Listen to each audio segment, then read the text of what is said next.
how to turn on or turn off read caller names aloud on the Samsung Galaxy S25 series. First, tap on the home button to return back to the home screen.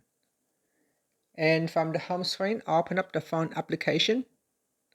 Then tap on the More button.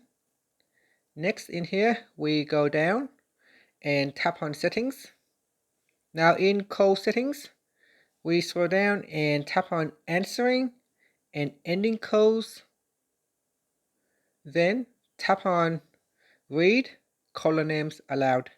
Tap on the toggle button to switch it off or turn it on.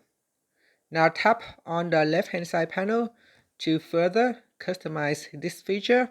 You can set it to read caller names aloud over Bluetooth in headphones only, or always. You can also set it to read caller names twice. And that's it. Finally, tap on the back key or tap on the home button to return back to the home screen. Thank you for watching this video. Please like and subscribe to my channel for more videos.